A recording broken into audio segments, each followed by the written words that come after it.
Assalamualaikum warahmatullahi wabarakatuh. Jumpa lagi dengan saya di channel Kang Hayat. Pada kesempatan kali ini saya ingin sharing tentang bagaimana caranya memilih dan menerbitkan buku. Karena juga masih banyak para sahabat, teman-teman, Bapak Ibu yang sudah memiliki draft buku tetapi bingung memilih penerbit seperti apa dan mau menerbitkan buku di penerbit yang mana. Memilah dan memilih penerbit ini juga penting di dalam proses penulisan buku, agar buku yang kita terbitkan itu bisa sesuai dengan harapan, sesuai dengan segmentasi, sesuai dengan pasar bukunya. Karena menulis dan menerbitkan buku itu satu kesatuan yang tidak bisa dipisahkan. Pada kesempatan ini sedikit saya berbagi berkaitan dengan bagaimana cara menentukan dan memilih penerbitan buku. Tapi sebelumnya, bagi yang belum subscribe, silakan di subscribe dulu. Jangan lupa tekan tombol loncengnya untuk terus mengikuti konten-konten menarik dari channel YouTube ini. Pastinya sangat bermanfaat dan berguna bagi kita semua. Jangan lupa juga di like, di share jika memiliki manfaat yang lebih luas. Berikan komentar di kolom komentar. Bapak Ibu, ada 3 hal yang perlu diperhatikan dalam memilih dan menerbitkan buku. Dalam penerbitan itu ada tiga proses penerbitan yang bisa Bapak Ibu pilih untuk menentukan penerbitan buku Bapak Ibu. Yang pertama adalah penerbitan indie. Jadi penerbitan indie itu adalah penerbit yang kerjasama dengan penulis. Penerbit menerbitkan buku, penulis membiayai proses penerbitannya. Jadi penerbitan indie itu biasa dilakukan bagi teman-teman penulis-penulis pemula, biasanya masuknya ke penerbit indie karena lebih mudah dan bisa diakses. Untuk penerbitan indie, kekurangannya adalah yang pertama, distribusinya terbatas. Jadi untuk penerbitan indie itu atau self publishing, untuk menerbitkan sendiri, kekurangannya yang pertama adalah distribusi terbatas. Karena apa? Karena penerbit hanya menerbitkan saja buku kita, sementara distribusinya biasanya diserahkan kepada penulis. Penerbit bersedia biasanya untuk membantu menjualkan, tetapi biasanya juga harus dihitung labanya seperti apa dan kerjasamanya bagaimana. Itu biasanya dikomunikasikan dengan penulis. Yang kedua, untuk kekurangan dari penerbit indie ini adalah penulis harus bekerja keras untuk memasarkan bukunya. Apalagi kalau penulis pemula masih bingung cara memasarkan bukunya, cara menjual bukunya, maka penulis diminta untuk bisa sambil belajar sebenarnya bagaimana kekurangan ini bisa juga dijadikan sebagai kekuatan bagi penulis atau kelebihan bagi penulis. Karena kalau masih bingung dalam memasarkan buku, maka biasanya terkendala buku lama terjualnya, buku lama habisnya, dan itu juga bisa berakibat kepada motivasi yang menurun. Memang dibutuhkan, selain menulis juga dibutuhkan untuk mendistribusikan buku-buku atau menjual buku-buku yang kita terbitkan itu ke pembaca atau ke segmentasi sesuai dengan bukunya. Kemudian yang ketiga, kekurangan dari penerbit indie ini adalah segmentasinya terbatas. Karena buku sesuai dengan keinginan penulis yang tentunya juga tidak melalui riset pasar, maka biasanya segmentasi pasarnya atau pembacanya itu sudah terbatas. Ya paling di lingkungan kita sendiri, penulisnya sendiri. Penulis pembaca yang lain masih, kalau tidak terdeteksi oleh penulis, maka ini juga sulit untuk bisa menerima. Karena kalau buku indie itu sesuai dengan apa yang diharapkan oleh penulis. Jadi menjualnya juga terbatas di lingkungan kita saja.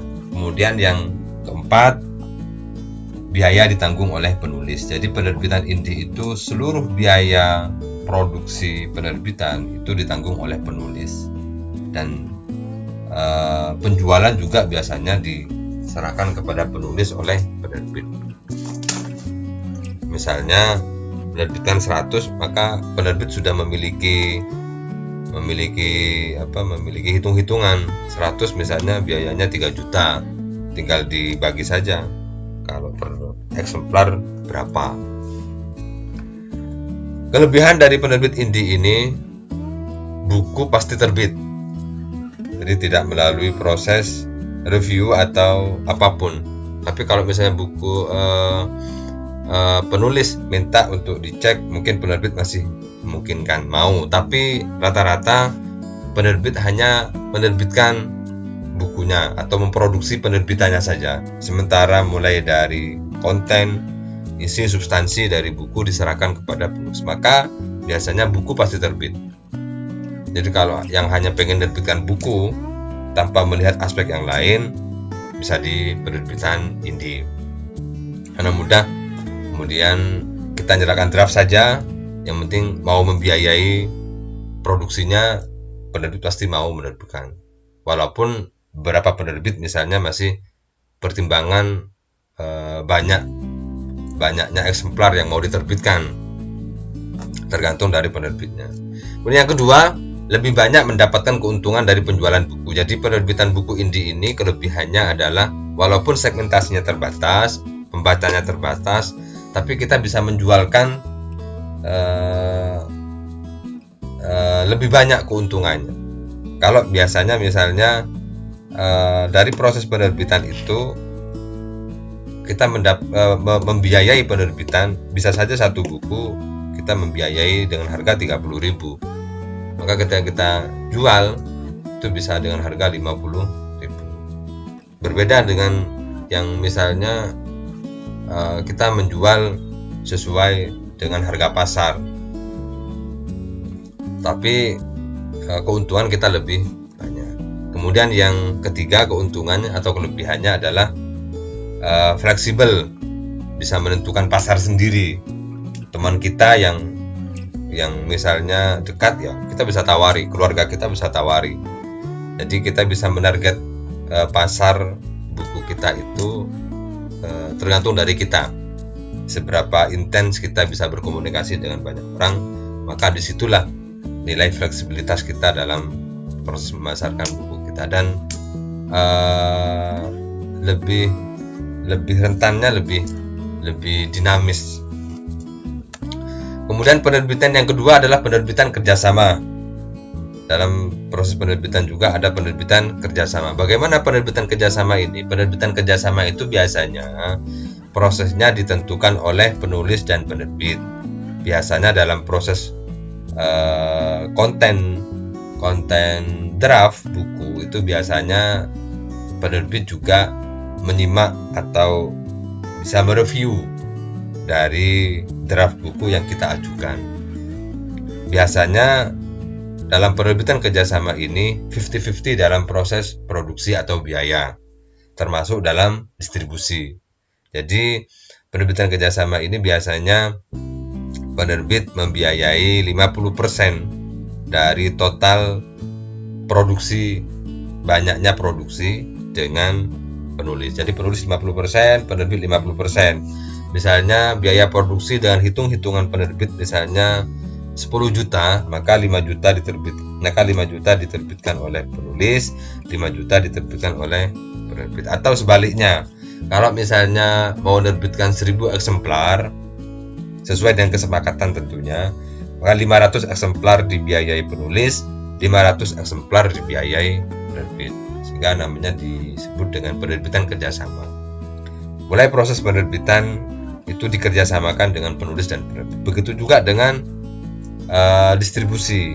Jadi 500 eksemplar yang dibiayai oleh penulis itu didistribusikan oleh penulis, 500 eksemplar lainnya didistribusikan oleh penerbit, termasuk juga berkaitan dengan royalti.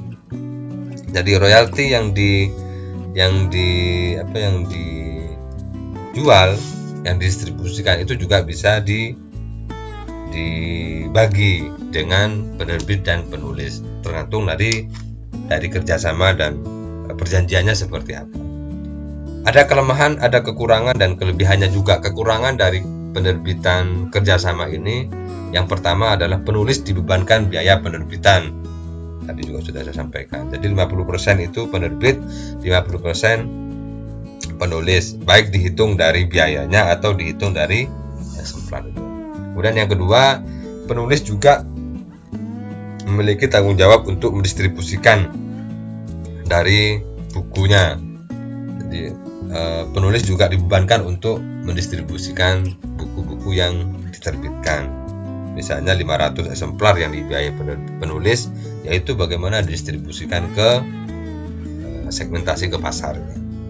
Jadi penulis masih dibebankan untuk menjualkan atau mendistribusikan.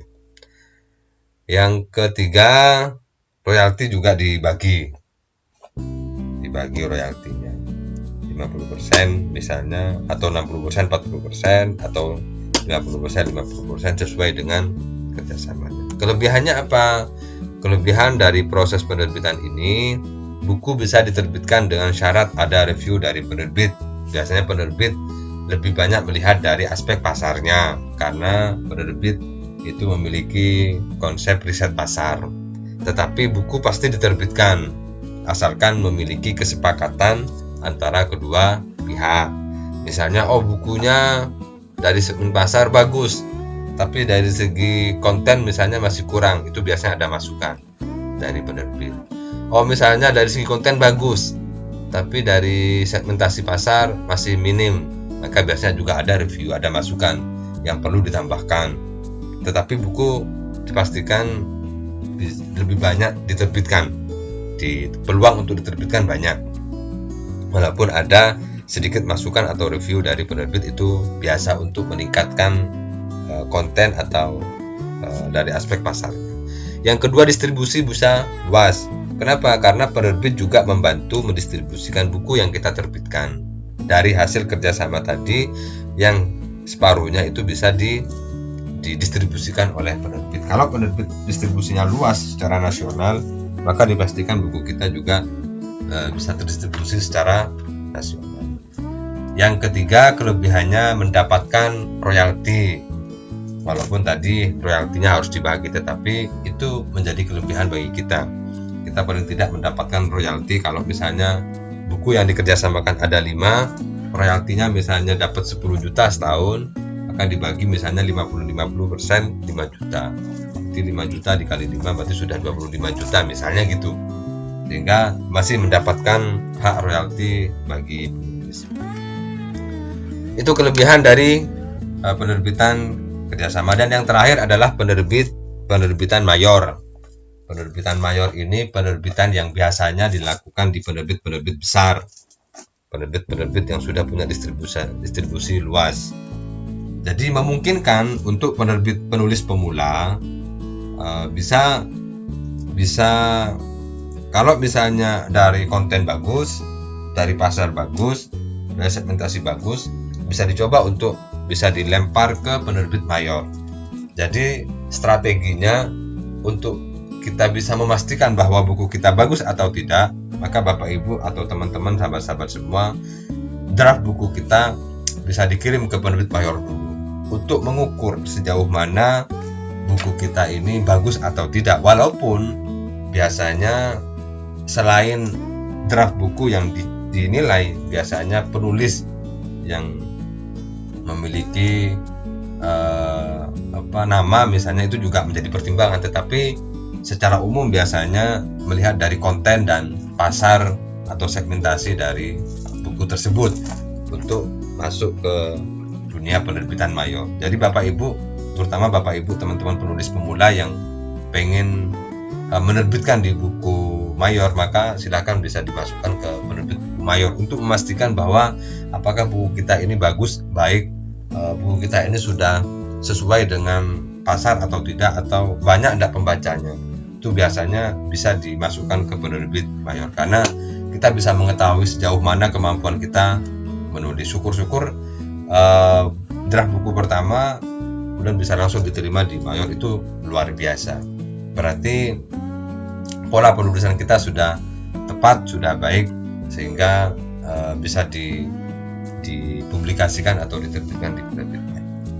Walaupun dalam penerbitan mayor ini juga ada kekurangan dan kelebihannya. Kekurangannya apa dalam penerbitan mayor? Yang pertama adalah prosesnya lama, bisa 6 bulan, bisa setahun, bisa tahun setengah, tergantung dari sistem yang ada di penerbitan itu sendiri, karena mereka harus melihat dari sisi konten, dari sisi substansi, dari sisi penyajian, dari sisi bahasa, dari banyak, termasuk dari riset pasarnya bagaimana. Itu juga menjadi suatu yang umum di penerbitan mayor yang harus diketahui oleh penulis. Jadi jangan, kalau pengen nerbitin di buku mayor, jangan kesusu, tapi harus bersabar dengan tetap berikhtiar. Kita menulis itu sesuai dengan kuantitas dan kualitas yang kita. Prosesnya lama, bisa 6 bulan baru ada informasi dari penerbit apakah diterima atau tidak. Kalau diterima bersyukur, kalau tidak maka diperbaiki dan bisa diterbitkan di proses penerbitan yang lain. Yang kedua, kesesuaian draft dengan pasar ini juga sangat ketat. Draftnya bagus tapi pasar tidak mendukung, maka itu juga menjadi pertimbangan. Atau pasarnya bagus tapi konten kurang mendukung, ini juga menjadi masukan. Biasanya ada beberapa revisi yang perlu dilakukan oleh penulis, menyesuaikan dengan kebutuhan, sehingga antara penulis dan penerbit kemudian melihat dari aspek pasarnya, ini harus ada kesesuaian yang cukup ketat yang perlu disadari secara bersama-sama. Yang ketiga, penulis dibebankan pajak dari royalti yang ada. Ini juga kemarin sempat ramai dibahas, sudah nulis tapi masih dikenai pajak. Tapi sebagai warga negara yang baik tentu kita harus taat dan tunduk kepada hukum yang ada. Kelebihannya apa? Kelebihan dari penulisan mayor ini adalah distribusi buku luas. Kalau kita punya buku yang diterbitkan di penerbit mayor, maka buku kita akan terdistribusi mulai dari Sabang sampai Merauke, mulai dari Aceh sampai Papua. Pasti buku-buku kita nangkring di toko-toko buku besar, di Gramedia, di Toga Emas, dan di buku-buku besar lainnya. Jadi ada kepuasan sendiri bagi penulis ketika misalnya buku kita ada di toko buku besar misalnya, nggak ada kepuasan dan ada motivasi tersendiri untuk bergairah kembali menulis atau mendorong kita untuk terus berkarya. Yang kedua, personal branding. Jadi selain buku kita ada di toko-toko buku besar, maka kita banyak dikenal oleh orang walaupun kita tidak pernah ketemu dengan. Buku kita bisa keliling Nusantara walaupun kita tidak pernah keliling Nusantara. Sehingga ini menjadi personal branding kita. Penting bagi kita penulis untuk bisa terus menggairahkan penulisan itu dengan cara personal branding kita. Kita banyak dikenal orang. Buku-buku kita banyak diketahui orang. Pemikiran-pemikiran kita banyak dibaca orang. Kemudian keilmuan dan keahlian kita juga banyak dikenal orang. Sehingga ini dapat meningkatkan personal branding penulis. Yang ketiga, bisa juga dari buku itu kita mempromosikan atau menjadi branding bagi lembaga atau instansi kita atau institusi kita. Jadi selain personal branding, bisa juga menjadi branding dari lembaga atau instansi atau kampus kita. Siapa penulisnya? Hayat misalnya. Hayat ini dosen apa? Dosen ilmu administrasi. Dari kampus mana? Universitas Islam Malang. Saya misalnya dari kampus Universitas Islam Malang, maka secara tidak langsung saya mempromosikan kampus saya.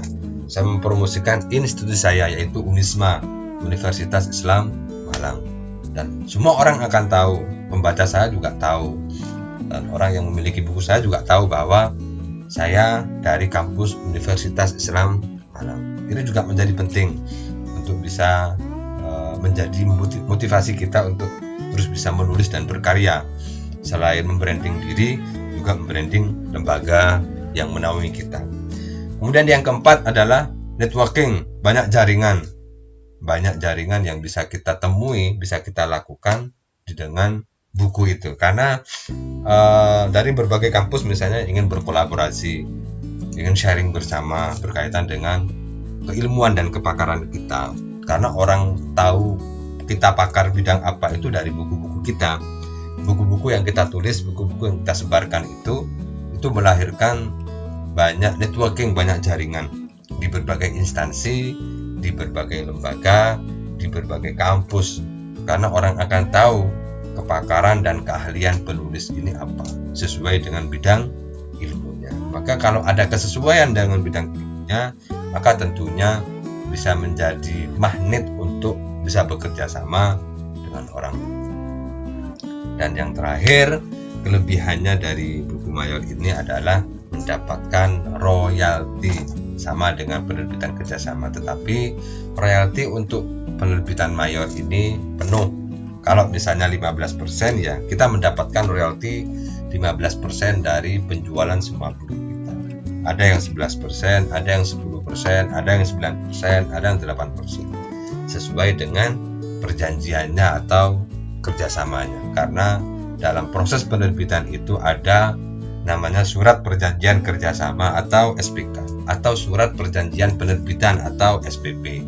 Di situ diatur semua, mulai dari awal sampai akhir, mulai dari penerbitan mau diterbitkan berapa eksemplar, kemudian royaltinya dapat berapa persen, kemudian hak penerbitan ada di siapa, dan seterusnya. Jika nanti penulis sebelum